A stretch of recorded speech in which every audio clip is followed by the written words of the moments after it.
बिस्मिल्लाहिर्रहमानिर्रहीम। अस्सलाम वालेकुम। आज जो मैं आपके लिए रेसिपी लेकर आई हूँ वो है नमकीन गोश्त। बहुत ही मज़ेदार, ईद स्पेशल, हर घर में बनता है। मैं आपको गोश्त को वॉश करने का तरीका भी बताऊंगी कि किस तरह आपको कुर्बानी के गोश्त की स्मेल जो है वो ख़त्म करनी है। आपको लगेगा नहीं कि आपने कुर्बानी का गोश्त पकाया है। अक्सर उसमें से स्पेसिफिक सी एक स्मेल आती है जिससे लोग जो है वो खाना पसंद नहीं करते हैं उसे। तो मैंने यहाँ पर गोश्त को एक पतीली में डाल दिया है।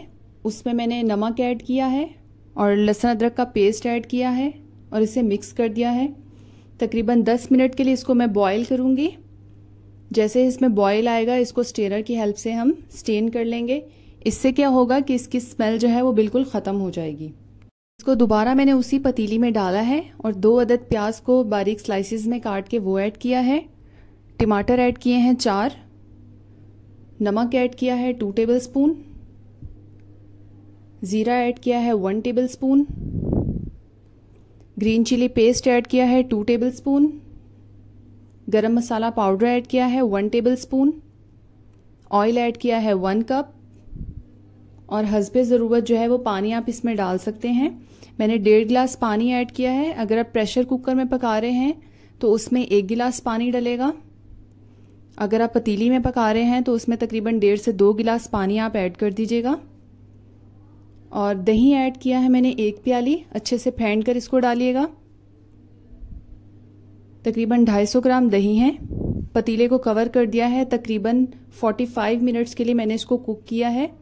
अभी आपको इसमें पानी नज़र आ रहा होगा। अगर आपका गोश्त जो है वो हाफ डन हो चुका है तो आप तेज़ फ्लेम करके आप इसका पानी जो है वो खुश्क कर सकते हैं। गोश्त यहाँ पर गल चुका है। मैंने इसकी फ्लेम तेज़ कर दी है। मैं इसी तेज़ फ्लेम पे इसका पानी जो है बिल्कुल खुश्क कर दूंगी। इतना इसको भूनना है कि ऑयल जो है वो ऊपर आ जाए और हमारे गोश्त में जो कसर रह गई है वो गोश्त अच्छे से गल जाए। यहाँ पर गोश्त को मैंने अच्छे से भून लिया है, ऑयल ऊपर आ चुका है।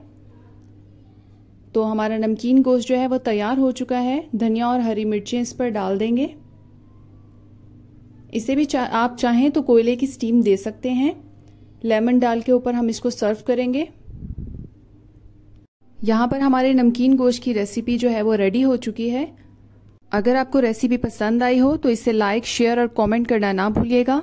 मेरे चैनल को सब्सक्राइब कर दीजिएगा। Thanks for watching.